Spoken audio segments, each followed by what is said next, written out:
other side of that brief break. So there's a lot happening right now, including high wind events, heavy snow. We have so many stories, including fire weather danger. Guys, this is going to be an active stretch over the next, I'd say 48 to 72 hours, but I think 72 hours will be safe to just include in this entire scope right now that we're going over. Okay, so hopefully you guys are all buckled up and ready to go as far as weather goes, because this is going to be an intriguing stretch as I sift through all of these weather alerts, continuing, of course, with what's happening in the middle of the nation, kind of, I'd say more in the central plains, southern plains. We're seeing those fire weather concerns, red flag warnings, high wind warnings, and certainly seeing wind alerts all over, wow, the Midwest, through the Tennessee Valley, through Appalachia. It's intense. All right, so let's get this started, and we're going to go over all the details. We're going to talk about what we can expect over the next couple of days, and I'm really excited, okay? So right now, you can see this area right here in this mustard yellow. This is a high wind warning that has been issued, okay? And if we look down here and we follow along our legend, you'll see that that coincides with everything that's happening right here, okay?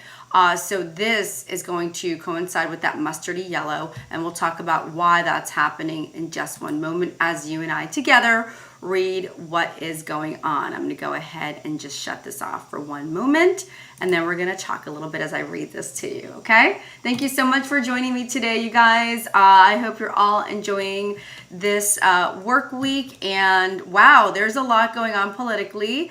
I don't get into that, thankfully, because it's a lot, right? But we are tracking some really important weather stories happening right now. So let's just go ahead and copy and paste one piece of the weather stories that we're talking about here from NOAA. Thank you so much. And I will go ahead and just update everybody on what's happening. Okay, so we are live. Hang on one second. Guys. All right. So we're seeing that there is a critical risk for fire weather for the central and southern plains. We're also watching for a Canadian clipper to come on down and bring us, like, come on down, you're the next contestant, but we're coming up on a Canadian clipper, or the Canadian clipper's coming up on us across the UP, swinging along and headed eastward, as it does, of course. That means the tri-state area, northeast, you're going to get some snow in the forecast and certainly much cooler temperatures than you have been experiencing. I'm so sorry. An atmospheric river is going to begin to develop and bring lots of rain and some high elevation snow. Here's the thing that I want you all to keep in mind. Hi, everybody. Hi, Smiley Rob. How are you? Hi, everybody.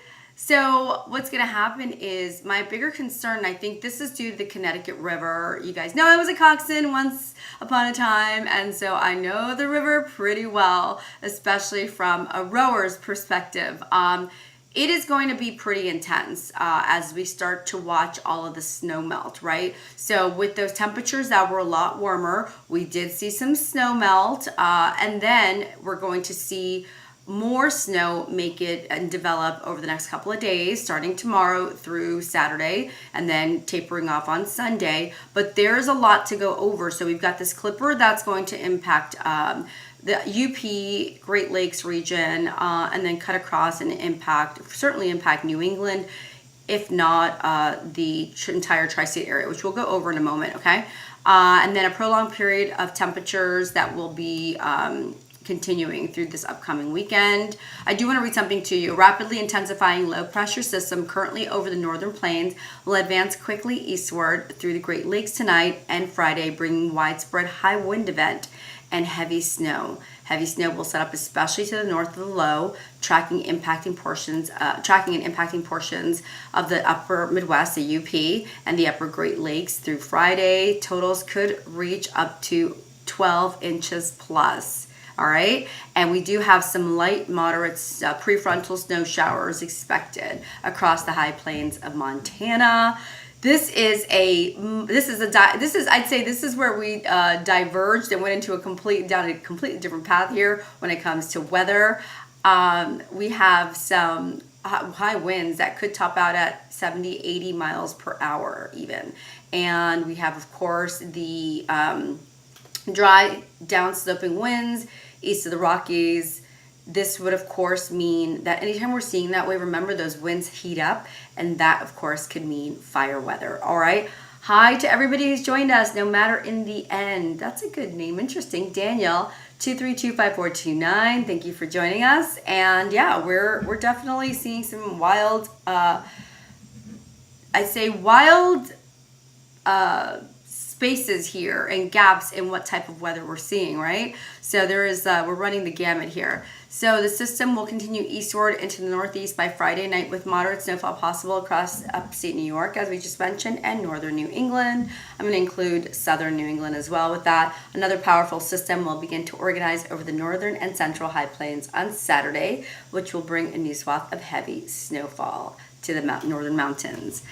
We've got the atmospheric river we're talking about that could add additional snow totals along the northern Rockies and the Cascades, 2 to 4 feet possible. Heavy rainfall may lead to isolated instances of flooding. I wish that they would have included here, though,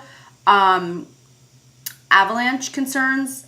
I think this is a big problem, and we saw what happened a few weeks ago. But I believe that Thursday before, I had mentioned my concern for avalanches. So I think that's something we have to pay attention to. That could be a very, very big risk, okay? Just keep that in mind. And then we have a strong cold front that will be impacting the southeastern U.S. Through tonight into tomorrow. And that could include some thunderstorms and we have a prolonged period of above temperatures across the western U.S. as we've all been seeing. And I don't know if some of you guys actually caught the marathon. That was intense, and wow, intense on so many levels, especially for the winner, right? And the second place runner-up guy. But yeah, it is definitely a situation where we're tracking a case of the haves and have-nots, if you will. These temperatures will serve as a baseline for even more anomalous, widespread, record-breaking heat expected throughout the week. Now, the question I ask you guys is this indeed anomalous? Like, is it anomalous weather? I don't know. I don't think so, but interesting nonetheless. So let's take a look at what we have here set up. I'm going to go ahead and add our camera back up so I can show you. Yeah, look at that. Right here, we've got the next system. There's your low. Let's go back a little bit. We're going to swing through. Look what happens with the 540 line. So there's your colder air already prepping, right, for that low to dive down, that clipper to come on down. There it is. Let me see if I can go up a little bit. There you go. There's your clipper. Okay, it's going to dive down, and as it does, it's going to run into really cold air here. As we're already seeing the 540 line hover over New York, New Jersey, cutting across upstate New York through, looks like West Virginia, and flirting with West Virginia, that's for sure. And then continuing across what looks like the Tennessee Valley to me, and then up. Let's see.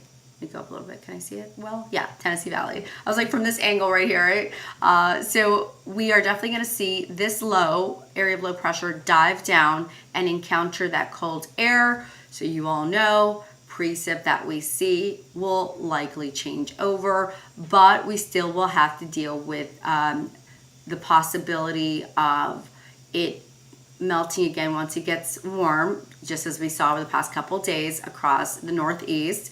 We saw some snow melt, and as I said earlier, I saw the Connecticut River doing what it does around this time of the year. Certainly did it last year around this time, a little bit later, but yeah, maybe like April. Definitely saw what could happen. So we're tracking that very, very closely. I am just never a fan of when we start to see snow melt, especially with all the snow that we did see. So just keep in mind that we will likely begin seeing river levels, water levels rise, streams, creeks, rivers, those are all going to start to rise over the next several weeks. So just something to keep in mind. But we are seeing some more snow impact the Northeast. And as I said there, see through the tri-state area and including the mid-Atlantic. I'm not going to leave the mid-Atlantic out here. Looks like you'll see some snow, some light snow as well. Definitely some colder air as we already see kind of the 520 line moving down. Definitely the 530 line and for sure the 540 line. Okay, so those are your thickness lines that we always keep in mind when we're looking for the potential of any cold air to settle into place. And there it is. So we're going to keep going. And there's your low. Here, let me go down a little bit. Okay, let's see if you can see it there. There's your low. Okay. There's your low, continuing to come down. There it is, right? All right, and as we go back there, you can see who's included there with that potential for snow. Pretty astounding, isn't it, guys? When we start to look at what's happening this time of the year, this is when weather becomes absolutely fascinating. Hi, PW78A, thank you for joining us.